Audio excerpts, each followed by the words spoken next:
할렐루야. 네, 함께 하신 우리 성도님들 아주 잘 오셨습니다. 서로 보시면서 잘 오셨습니다. 또 두잉처치 모임 오늘 마지막 시간인데요. 매월 첫째 주, 셋째 주에 모여왔는데 이번 달 12월 달은 첫째 주밖에 모이지를 못합니다. 다음 주일은 찬양 기도회로 모이게 되겠고요. 이제 이번 셋째 주일에는 수료 예배가 있어요. 넷째 주일은 이제 성탄 축하 예배가 있게 되겠고, 그리고 이제 마지막 주일은 말씀드렸던 것처럼 송구 영신 예배가 있는 날이기 때문에 오후 찬양 예배가 없습니다. 그래서 이제 오늘이 두잉처치 올해 마지막 그런 시간이니까요. 여러분들 오늘 말씀 이렇게 듣고 또 함께 팀별로 두잉처치별로 나눔 가질 때에 한 해 동안 이렇게 수고한 것도 이렇게 좀 돌아보면서 또 서로 격려하고 위로하는 시간 가지면 좋겠고요. 또 이렇게 이제 교재, 오늘 여러분 다 교재 가지고 계시죠? 교재 한번 들어보세요. 교재 없으신 분 혹시 있으신가 보세요. 다 가지고 계시죠? 네, 오늘 그거 가지고서도 말씀 이렇게 나누기를 바라겠습니다. 제가 이렇게 말씀드리는 것은 배경 정도 말씀을 드립니다. 그래서 그 교재의 내용, 오늘 해당하는 이 과의 내용은 우리 리더들과 함께 나누고, 또 이제 마지막에는 두 가지 나눔 내용이 나오는데 그것은 이제 리더들과 함께 나누면 되겠습니다. 그래서 제가 이제 배경 정도 이렇게 설명드릴 때 그 배경을 좀 잘 들으시면은 좀 더 이렇게 나눔에 좀 깊이 참석할 수가 있으니까요. 여러분들이 귀 기울여서 들으시면 좋겠다 이렇게 싶습니다. 오늘은 20 몇 가죠? 24과가 되겠습니다. 예수 그리스도의 성장에 대해서 우리가 공부할 차례입니다. 3학기를 우리가 공부하고 있는데요. 하나님의 나라의 실현 중에서 7단원 하나님 나라의 성취, 오늘 두 번째 과입니다. 지난번에 우리가 첫째 과 했었는데 오늘 이제 두 번째 과에 해당되죠. 3, 4학기는 예수님의 복음 사역에 대해서 말씀을 나누고 있어요. 예수님께서 어떻게 사역하셨는가. 그 중에서 이제 그 3단원 같은 경우는 3단원 첫째 그 단원인 7단원에서는 예수님의 탄생과 성장을 우리가 공부를 하고 있습니다. 즉 사역의 그 준비에 대해서 말씀을 나누는 것이거든요. 그래서 오늘은 이제 그 중에서도 예수님께서 태어나신 후에 정상적으로 편안하게 성장하지 못하고 피난 생활을 하셔야 됐다 하는 이런 내용을 살펴보려고 합니다. 예수님은 태어날 때부터 당시 이스라엘 왕 헤롯 대왕에 의해서 생명의 위협을 받았죠. 태어날 때부터 헤롯이 예수님을 죽이지 못해서 안달을 냈습니다. 그래서 그 생명의 위협을 받으면서 태어났고 자랄 수밖에 없었습니다. 오늘 말씀에서도 그 내용이 나오는데요. 오늘 본문 첫 절 13절 말씀 한번 다 같이 다시 한번 보도록 할까요? 13절 말씀입니다. 다 같이 보겠습니다. 시작. 그들이 떠난 후에 주의 사자가 요셉에게 현몽하여 이르되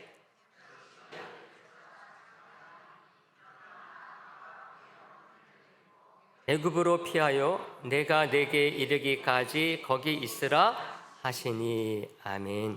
예수님께서 태어나신 곳이 어디죠? 어디입니까? 네, 베둘레헴이 아니라 베들레헴입니다. 베들레헴에서 예수님께서 태어나셨습니다. 근데 태어나셔가지고 거기서 이제 그 베들레헴은 그 예수님의 육신의 아버지 요셉의 그 조상들의 고향이에요. 그리고 아마 요셉도 어렸을 때는 여기서 살았을 수도 있어요. 그런데 이제 어떻게 하다 보니까 나사렛까지 가서 이제 사는 가운데 아내 마리아와 함께 예수님을 낳기 위해서 또 뿐만 아니라 이제 낳기 위해서라기보다는 그때 그 전국적인 호적 조사 때문에 이 고향 땅 베들레헴에 올 수밖에 없었거든요. 여기서 이제 아기를 낳고 그 한편으로 성경에 말씀하는 내용들을 가만히 보게 되면은 이 요셉과 마리아가 그 이왕 온 김에 여기서 살 수도 있었을 것이다 하는 그런 그 뉘앙스가 성경에 있기도 합니다. 근데 여기서 살 수가 없었어요. 왜냐하면은 그 헤롯 대왕 때문에 살 수가 없었습니다. 그리고 이제 이것에 대해서 그 하나님께서 사자를 보내서 알려주셨어요. 여기 있으면 안 된다. 그래서 애굽으로 피신하게 되는 것입니다. 근데 예수님은 애굽에서 오래 계시지 않았습니다. 원래부터 거기에 이제 갈 뿐도 아니었는데 잠시 피난한 것뿐이었기 때문에 그 상황이 헤롯 대왕이 죽고 나자 다시 이스라엘로 오도록 하나님께서 하신 것이죠. 헤롯 대왕은요, 정말 그 예수님을 죽이려고 했던 그 때가 언젠가 싶게, 그리고 나서 얼마 있다 죽습니다. 보통 이 헤롯이 AD 4년경에 죽었다 이렇게 알려지고 있습니다. 이때에 하나님이 다시 사자를 보내가지고 요셉과 마리아에게 헤롯이 죽었다, 예수님을, 아기 예수를 죽이려고 하던 그 헤롯 대왕이 죽었으므로 이스라엘로 돌아가라 이렇게 얘기한 것이죠. 19절 말씀에 보시면 그렇게 되어 있어요. 19절 여러분들 보세요. 헤롯이 죽은 후에 주의 사자가 애굽에서 누구에게 현몽했다? 요셉에게. 하나님께서 그 꿈 가운데 나타나셔서 말씀을 해 준 것입니다. 그러니 예수님은 한 이제 4살 정도에 다시 이스라엘로 돌아오게 되는 것이죠. 역사적으로 이렇게 따지게 되면은 정확히 이때가 예수님이 4살 때다 이렇게 볼 수는 없어요. 그 AD 0년이라고 하는 것이 정확히 언제로 정해졌느냐, 이것에 대해서 학자들이 이견이 많아요. 근데 우리는 이렇게 그냥 쉽게 생각하면 되겠습니다. 이 헤롯 대왕이 죽은 때가 보통 역사학자들이 얘기하는 것이 AD 4년 정도인데, 그렇다고 한다면은 이제 AD 4년이라고 한다면은 예수님을 기준으로 해서 AD라고 하는 그 연도가 정해졌다 그러면은 그때를 우리가 예수님이 4살 정도 됐다 이렇게 쉽게 보고 넘어가자고 하는 것입니다. 그게 크게 중요하지 않기 때문에 그렇습니다. 이때에 이제 요셉과 마리아는 베들레헴으로 가지 아니하고 갈릴리 나사렛으로 간 것입니다. 아기를 낳기 이전에 살았던 곳 나사렛으로 가게 된 것이죠. 왜 그러느냐? 원래는 아마 베들레헴으로 가서 다시 가서 살 생각도 있었던 것 같아요. 근데 그러지 아니하고 갈릴리로 갔다는 것입니다. 베들레헴은 당시에 유대의 베들레헴입니다. 베들레헴, 그 이스라엘 땅, 그 이스라엘 땅 전체 팔레스타인 땅 가운데서도 그 예수님께서 태어나신 베들레헴은 유대라고 하는 한 그 지역에 속해 있는 마을이라고 할 수가 있습니다. 유대에 가지 못하고 유대가 아닌 갈릴리로 갈 수밖에 없었다는 것입니다. 근데 갈릴리로 가는데 갈릴리가 어딜 갈 것이냐? 원래 갈릴리 나사렛에서 그 요셉과 마리아가 살았기 때문에 그리로 갔다는 것이죠. 그 이유가 뭐냐? 아켈라오 때문에 그랬다는 거예요. 22절 말씀도 한번 다 같이 한번 볼까요? 22절 다 같이요. 시작. 그러나 아켈라오가 그의 아버지 헤롯을 이어 유대의 임금됨을 듣고 거기로 가기를 무서워하더니 꿈에 지시하심을 받아 갈릴리 지방으로 떠나가 이렇게 얘기를 합니다. 제가 지금 이 오늘 본문, 여러분들이 리더와 함께 나눌 그 본문의 내용을 좀 자세히 설명드려요. 다른 때는 그 안에 있는 내용은 설명을 안 드렸어요. 근데 이것이 그 오늘 말씀을 나누고 이해하는 데 있어서 배경이 되는 것을 말씀드리기 위해서 그러는 것입니다. 이 아켈료라고 하는 이 아켈라오는요, 헤롯 대왕의 그 아들입니다. 여러 아들 가운데 한 사람이에요. 그런데 이 사람도 보통은 헤롯이라고 말을 합니다. 신약 성경에 보게 되면은 헤롯과 그의 후손들의 이름 비슷한 게 많이 등장을 해요. 이걸 우리가 좀 구분할 수 있어야 돼요. 근데 이게 구분했다가도 얼마 안 있으면 까먹어요. 저도 마찬가지예요. 이 헤롯이 저 헤롯인지 저 헤롯이 이 헤롯인지 이게 되게 헷갈려요. 그래서 이게 여러분 오늘 들으면 다음에 이제 목사님 얘기 안 하시겠지, 그런 스트레스 받지 마세요. 다음에 저도 까먹기 때문에 다음에 또 말씀드리고 해서 저도 또 공부하고 다시 또 이제 말씀드리는 거예요. 그러니까 여러분들이 오늘 또 들을 때는 오늘은 또 이해를 해야 됩니다. 오늘 듣고 나가지고 리더들과 함께 말씀을 나누는데 긴가민가 하시면 안 됩니다. 그 정도이면 안 됩니다. 그래서 말씀을 다시 또 드리는 것입니다. 성경에서, 신약 성경에서 맨 먼저 등장하는 헤롯은 말씀드렸던 것처럼 보통 역사에서 헤롯 대왕이라고 알려진 인물이에요. 그냥 왕이라고 해도 되는데 대자 붙으면 이게 보통 왕이 아니었다는 것입니다. 이 사람이 바로 예수님이 태어날 때에 이스라엘 전체를 다스리던 왕이었어요. 이스라엘, 우리가 보통 이스라엘, 팔레스타인 이스라엘 하면은 갈릴리, 유대 다 포함해서 말하는 건데 갈릴리, 사마리아, 유대까지 다 포함해서 말합니다. 이 사람은 정말 그 이스라엘을 다 다스렸던 그런 인물입니다. 근데 이 사람이 얼마나 악랄한지요. 그리고 권력욕도 아주 컸어요. 그래서 자기 권력을 지키기 위해서는 아내도 죽이고 아들들까지 죽인 사람이었어요. 하나만 죽인 게 아니에요. 자기 권력을 유지하는데 걸림돌이다 다 죽여버리는 거예요. 아내도 아들도 죽여버려요. 그러니 예수님이 유대인의 왕으로 태어났다 이 소식을 접하고 그냥 둘린 만무죠. 그렇게 해가지고 예수님 어떻게든 잡아가지고 찾아가지고 죽이려고 했지만 실패한 것입니다. 그리고 나서 얼마 있다 죽은 거예요, 이 사람이요. 그리고 나가지고 그 뒤를 이어서 왕이 이제 된 아들들이 있는데 한 왕이 그 전체를 이어받지 못했어요. 헤롯 대왕이 죽고 나가지고 나라가 최소한 셋으로 나눠졌습니다. 갈릴리, 그리고 그 밑에 유대, 그리고 그 넘어가지고 그 빌립이 다스리던 그 요단강 건너편, 이렇게 나눠져 있어요.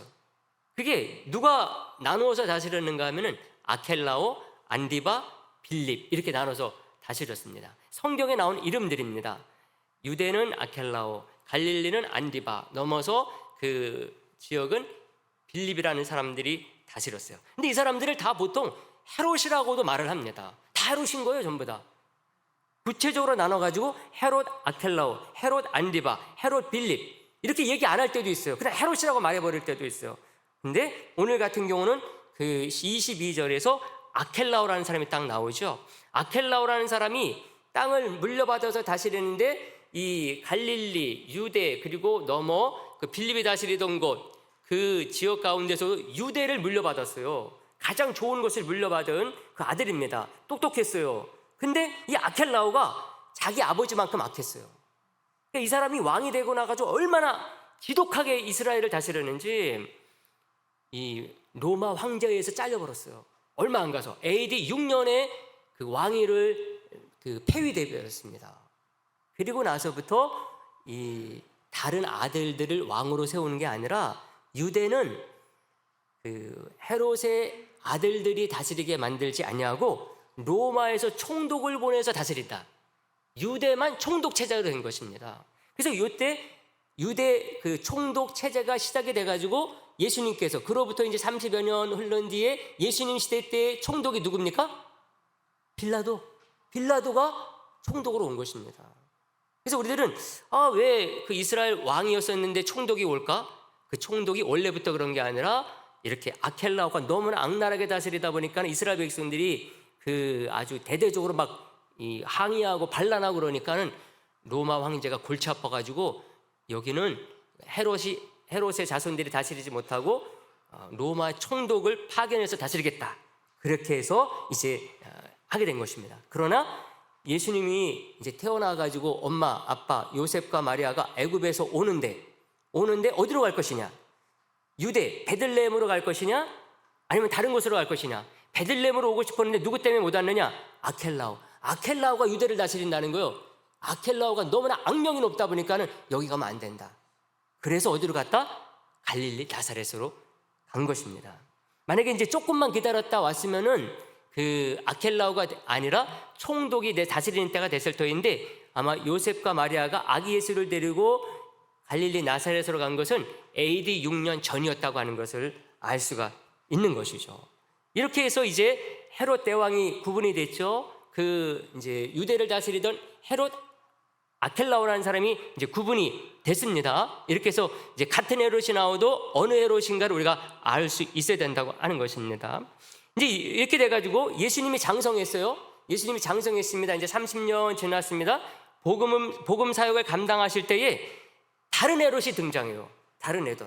그것은 그 헤롯 아켈라오, 안디바, 빌립 이렇게 다스리는 가운데 어느 그 헤롯이 전면에 등장을 하는가 하게 되면은 바로 이 안디바라고 하는 사람이 전면에 등장을 합니다. 마태복음 14장 3절에 보게 되면 이렇게 말씀해요. 전에 헤롯이 그 동생 빌립의 아내 헤로디아의 일로 요한을 잡아 결박하여 옥에 가두었다 이렇게 얘기를 하고 있어요. 이제 예수님께서 성장한 그때입니다. 예수님께서 30살이 돼가지고 공생의 사역을 시작할 때 이때의 얘기를 지금 여기에서 해주고 있는 것입니다. 무슨 얘기합니까? 세례 요한이 헤롯이 자기 동생 빌립의 아내를 아내 삼은 것 가지고서 헤롯이 막 그 이의를 제기하고 사람들에게 문제를 제기하다 보니까는 이 헤롯이 데려다가 목을 잘라 죽여버렸다는 것입니다. 다시 말하면 세례 요한을 죽인 헤롯은 누구냐? 헤롯 대왕의 아들로 갈릴리 지역을 다스리던 헤롯 안디바를 말하는 것입니다. 그래서 이런 왕을, 헤롯은 전체를 다스렸지만은 쪼개진 나라를 다스리던 그런 왕이라서 분봉왕이라고 부른 것입니다. 분봉왕 헤롯 안디바를 이제 우리가 기억을 하고 있어야 돼요. 안디바는 성경에서 나오면은 그 사람은 언제 나오는 것인가 하면 예수님께서 다 성장해가지고 공생에 사역하실 때 이름이 나오는 사람은 누구냐? 헤롯 안디바다, 이렇게 알고 있어야 됩니다. 이때 상황에 대해서 누가가 잘 전해줘요. 누가복음 3장 1절에서 디베료 왕조가 통치한 지 15해 곧 본디오 빌라도가 유대의 총독으로 헤롯이 갈릴리의 분봉왕으로 그 동생 빌립이 이두레와 드라고니 지방의 분봉왕으로 루사니아가 아빌레네의 분봉왕으로 이런 말을 합니다. 나라를 다 쪼개서 다스리고 있었다 얘기를 해주고 있는 것이죠. 그러면서 이제 헤롯이 갈릴리의 분봉왕이다. 그럼 이 헤롯은 누굽니까? 헤롯 안디바를 얘기하는 거예요. 그 앞에 본디오 빌라도가 유대 총독으로, 그러면 여기는 어디를 다스린 겁니까? 유대를 다스리는 사람이죠. 유대 총독으로 빌라도를 얘기하는 것을 보게 되면 아켈라오는 이미 끝난 후라는 것을 알 수가 있습니다. 그리고 그 동생 빌립이 어디를 다스린다? 이두레와 드라고니 지방을 다스리고 있었다, 이렇게 얘기를 해주고 있습니다. 바로 이제 그 갈릴리 북쪽 또 요단강 동쪽 이 지역을 다스리고 있었음을 이렇게 말해주고 있습니다. 이렇게 이제 헤롯이 헤롯 안디바를 말하고 그 뒤에 빌립은 헤롯 빌립, 이렇게 얘기를 해줄 수가 있다는 것입니다. 요 헤롯 대왕의 아들들 가운데서 그 헤롯 안디바, 헤롯 빌립 같은 경우는요, 그 둘이 친형제예요. 헤롯 대왕이 아내도 많이 뒀고 아들들도 되게 많아요. 다 이제 그런 가운데서도 이 두 사람은 그 같은 친형제이기 때문에 다른 저기보다 좀 다르다고 할 수가 있습니다. 그리고 나서 이제 성경에 또 헤롯이 나오는데 그 누가 나오는가 하면은 헤롯 아그리빠라고 하는 사람이 나와요. 사도행전 12장에 보게 되면은 그 예수님의 12제자 가운데 야고보를 그 칼로 죽인 사람이 있어요. 나옵니다. 바로 이 사람이 누군가 하면은 헤롯 아그리빠 1세를 말합니다. 헤롯 안디바와 빌립이 다스리던 지역을 다스렸던 왕입니다. 이 사람은 이제 그 예수님께서 공생의 사역 지난 뒤에 나중에 사도들이 이제 복음 전하는 시대를 말합니다. 이 시대 때는 헤롯 안디바도 헤롯 빌립도 다 끝나버렸어요. 끝나버리고 나가지고 누가 다스렸는가? 헤롯 아그리빠라고 하는 사람이 다스렸는데 이 사람은 다 누군가 하면은 헤롯 대왕에 의해서 죽임을 당한 아리스토블루스라고 하는 아들의 아들입니다. 그러니까 헤롯 대왕의 손자죠. 근데 그 손자인데 이 손자는 자기 아버지가 자기 할아버지에 의해서 죽임을 당한 그런 사람의 아들이에요.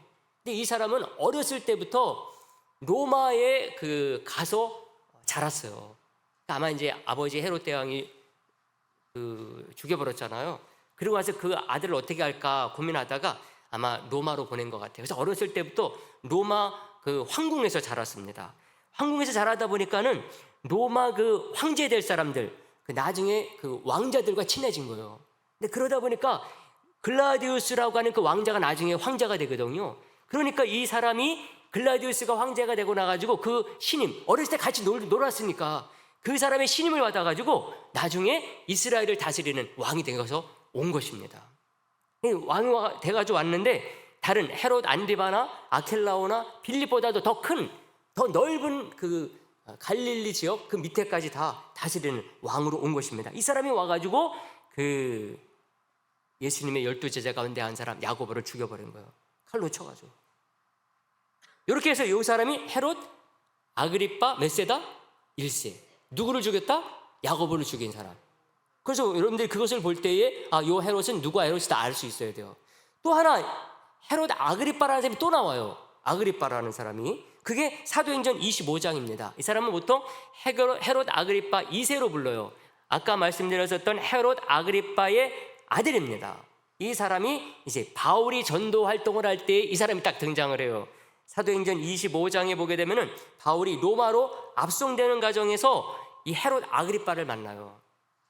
바로 이 사람이 헤롯 아그리빠 2세를 가리킵니다. 사도행전 25장 13절에 보게 되면은 주일 후에 아그리빠 왕과 베니게가 베스도에게 문안하러 가이사라에 와서 이렇게 얘기를 합니다.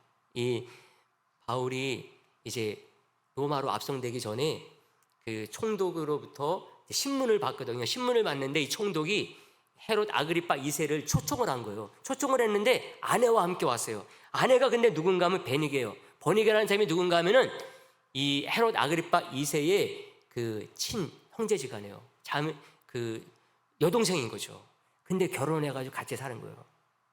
오늘날 있을 수 없는 일이죠. 근친상간이에요. 근데 이 시대 때 이 헤롯 이 집안이 그런 집안이에요. 아주 이 여인은 얼마나 독한 여인인지요. 권력만 그 냄새만 맡다 그러면 누구든지 막 결혼하는 거예요. 이 사람이 이미 자기 그 헤롯 아그리빠 2세와 살기 전에 몇 번 결혼했던 사람이에요. 근데 그때마다 실패를 했어요. 자기 뜻을 이루지 못한 거예요. 자기 권력력이 채워져야 되는데 채워지지 않으니까 나중에는 이 남자도 결혼했다, 저 남자도 결혼했다. 나중에는 헤롯 아그리빠 2세와도 같이 살면서 이렇게 바울의 얼굴을 보게 된 것입니다. 그래서 사도행전 25장에 나오는 헤롯은 누구다? 헤롯 아그리빠 1세의 아들 2세다. 똑같이 아그리빠인데 같은 사람 아니다 라고 하는 것을 우리가 기억을 해야 됩니다. 오늘 좀 복잡해서 말씀을 좀 오래 드렸습니다. 이런 역사적인 배경을 우리가 조금이라도 알고 예수님이 얼마나 혹독한 역사 속의 배경 속에서 태어나서 자라셨는지, 그리고 그 사역을 감당하실 수밖에 없었는지, 사도들도 마찬가지죠. 이런 사람들이 다스리는 데서 그런 사역을 감당했으니 얼마나 힘들었겠어요. 이런 것들을 우리 생각을 하면서 오늘 리더들과 함께 나누는 시간이 되기를 바라겠습니다. 네, 나눔의 시간 그 두 가지입니다. 예수님이 아기 때에 애굽에 가서 살게 된 이유에 대해서 얘기해 봅시다. 두 번째는 예수님이 태어나신 것은 베들레헴입니다. 그렇다면 예수님이 30살까지 산 곳이 어디인지 얘기해 봅시다. 아주 쉬운 건데 나눔의 시간 가지면서 좋은 시간 되기를 바라겠습니다. 기도하겠습니다.